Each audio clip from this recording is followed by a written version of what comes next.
Greetings and bienvenue, midnight crew. Thank you for returning to this broadcast, and welcome to new viewers joining us for the first time. If you like a video, then feel free to subscribe. Has anyone ever wondered how the skinwalkers, Nagloshi, came to be? Two traditional answers are that there are the old ones, original semi-divine beings made by those who shaped the earth, in effect similar to angels. The other are mystics or medicine men who choose a witching way and pervert their gift, speculated to be led by an effort of either a dark old one or possibly just boredom. The ceremony to make one's self into a new one is largely worked off of particular face paint patterns and intent to inspire horror, while there are other finer details. These are the important ones. There's an old Indian store near where I live. I'm from Tennessee, but the military has me living near Camp Pendleton. It's mostly a tourist trap and is actually called the Indian store. They must get a lot of business because they usually have at least 5 staff working at a time, and I've never been the only customer there regardless of the time I came by. Anyway, I stopped by before Halloween last year to pick up some Indian stuff to be an Indian for spoopy time. My buddy we'll call Frenchie and our friend Cap came too. The three of us look like a strange group because Frenchie and Cap are black and I'm not. Anyway, I'm just getting a cheap headdress and a sheet of leather for a loincloth because stereotypes, but a staff member I don't recognize starts helping Frenchie and Cap. I didn't think anything about the guy because obviously I don't know everyone there, but he keeps making almost weird suggestions and shit. Like keeps calling them boys and talking about Halloween spooks, but he could have been trying to edge us back for using his culture's shit to make a mockery of stereotypes. Either way, I get my stuff and check out, drop it in the car and come back in to check on Frenchie and Cap. The fuck? He's got Cap loaded down with a couple skins, a headdress that goes sideways and has black and red feathers, looks way weird, not cool. Just really off-putting, and Cap is talking about how he'll do the same outfit for every Halloween for how much this shit is costing. Then the old bastard takes them over to the wall and shows them a couple paintings to pick a face pattern from. Frenchie says he doesn't need that and the old guy pushes, saying that if they keep with a traditional pattern the guy will throw in the paint for free. See where this shit is going? Not feeling it. This is the event that got me into X and whatnot. In retrospect, I was stupid for not stopping everything right then. Pick related. It was similar to this Algonquin pattern but had subtle differences. They each pick out a pattern and dude says he's hosting a harvest season event with some friends that weekend. This is a year ago. I'm not 100% on dialogue, but the end state is this guy was charismatic enough to get a guy from inner city DC. That's why we call him Cap. And a guy from inner city Philly. Has nothing to do with calling him Frenchie, he just has a French name, to agree to going to a bonfire shit in the desert that weekend. I told them as a white guy, this is some deliverance, wrong turn bullshit and they are going to eat you and I'm not gonna feel bad about it. My friends were unchanging in their belief that this guy was legit. Like, first they laughed it off, then they got defensive of the old guy, then they got mad at me for talking bad about him. Two of my longest standing military friends and just like that acted like this dude was more important. But whatever. I dropped it. Now I say military in that Frenchie and I are still in, coming up on my 7th year in and his 6th, but Cap got out at 4, he was a civilian at this point. Pick related. What I thought this shit would look like. I didn't go to the powwow shit, in retrospect, because I was outside when an old dude laid it on thick and charmed them. Side note. Every Wednesday night is guys' night and me and Frenchie get together with friends usually, but Frenchie never showed up. Did not return calls or texts. I start to worry that these fuckers really did eat my friends. Drive to his barracks room and use my position in the chaplain's office, my job. Not a chaplain. I just work for them, to get in for a comfort, well-being visit. Dude is in there. He's fine, just kinda jumpy. Side note, I once saved his life in the ocean. I took him to the beach. I know, dumb, he can't swim. That's not a cheap joke, he really can't swim. He does well for the annual swim test in a pool with safety personnel, but without all that, he kinda freezes up. I say this about the ocean trip. We were out on a sandbar, got caught in a riptide, and dragged 1/4 a mile out. I kept him above water while the lifeguards got us, and when we got to shore he wasn't shaken. This guy had believed 100% that we were gonna die, but when we got on shore, he was exuberant, not shaky. When I got to his room he was shivering and jumpy in a Camp Pendleton barracks room with no AC in mid-October. The lights were off and the room was kinda dark, but not completely, and I could make out some sort of marks on his hand. I turned on the light and saw that his hand was burnt. Not terrible like Freddy Krueger, but bad enough to go to medical. He was putting on a salve and rewrapping it when I barged in. After talking to him, he told me he had fallen into the fire that night, burnt his hand catching himself, and that he had to go to the hospital that night, left early and left Cap there. Frenchie had been sick in quarters all week and wasn't supposed to leave the barracks, that's why he missed guys' night. When Cap got out of the Marines, he went home to DC. This Halloween shit had been his vacation.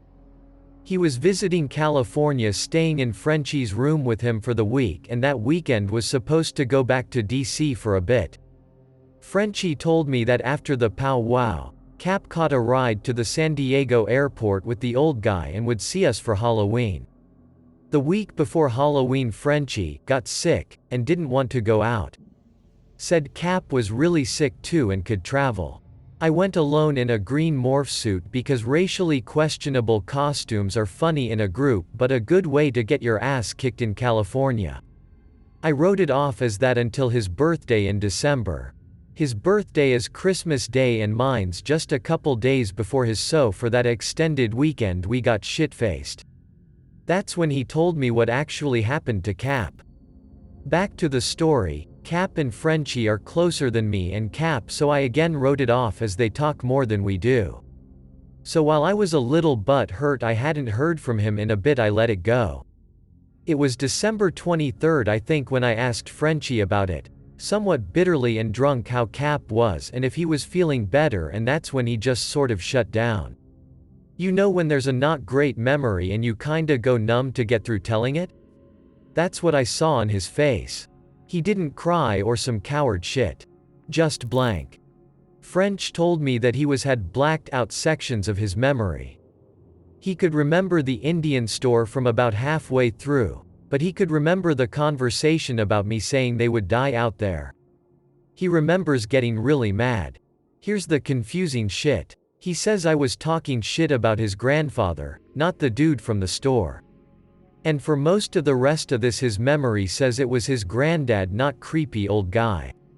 In hindsight I get why he was so disillusioned about it all. He told me a story from there.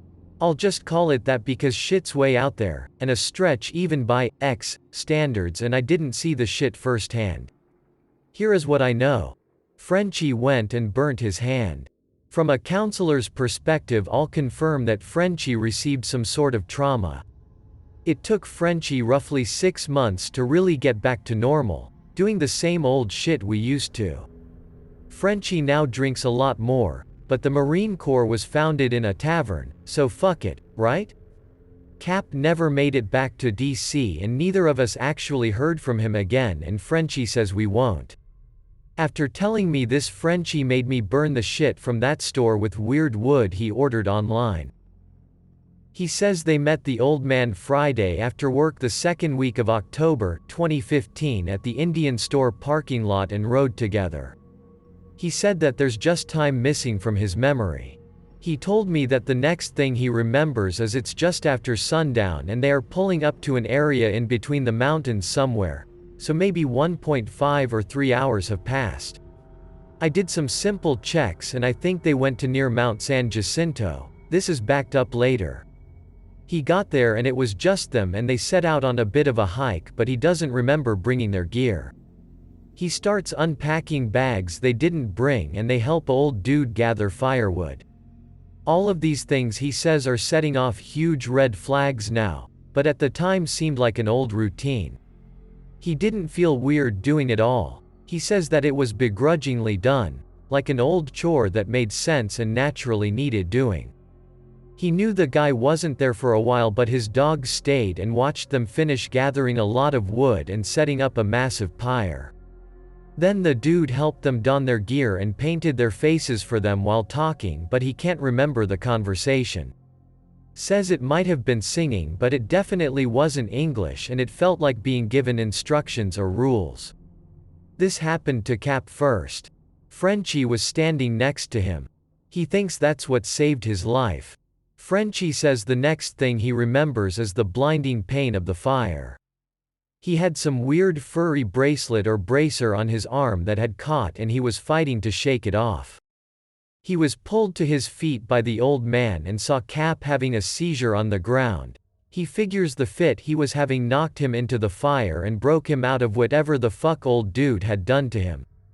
It no longer felt routine. Everything felt very, horribly wrong. The old man bore no semblance of a grandfather anymore. He looked like a predator. He looked interested and hungry, but the interest must have outweighed the hunger. He shoved Frenchie towards the tree line and shouted something to Cap on the ground, who had stopped seizing. French saw Cap struggle to all fours and vomit. He claims the vomit was almost black but might have been red, and smelled to high heaven of everything defiant of life. This is where I typically call bullshit in a story, but Frenchie isn't that imaginative, so I'm not so sure. He says that when Cap finally stood, it didn't resemble him in the slightest.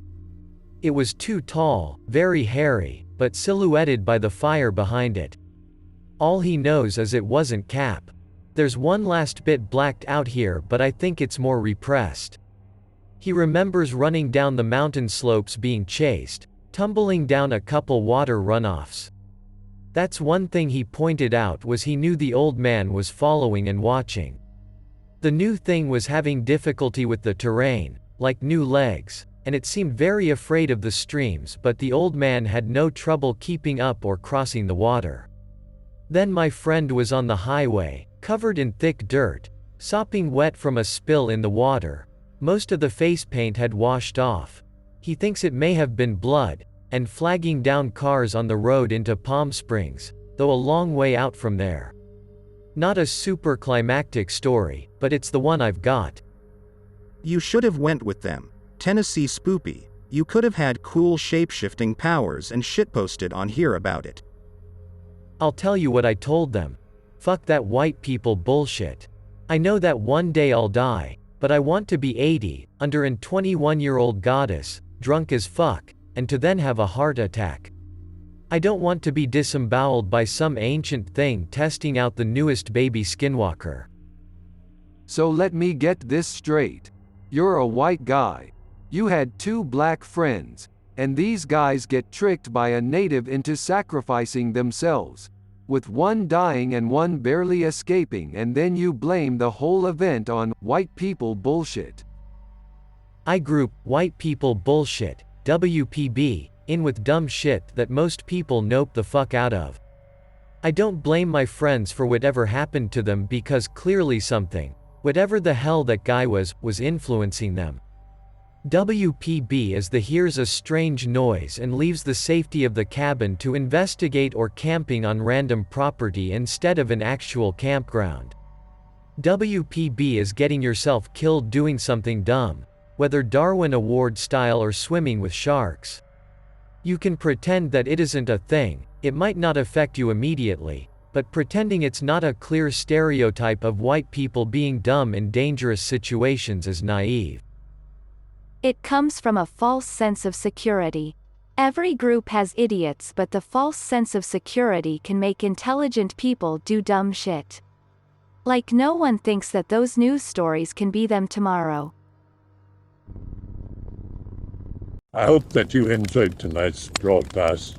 If you enjoyed tonight's story, then please subscribe to the channel, as more green texts will appear daily.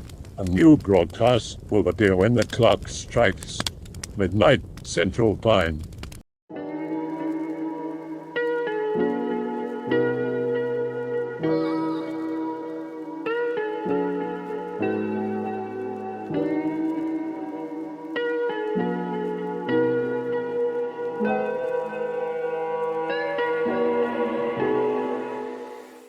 Remember that all videos have been archived on the Odyssey page.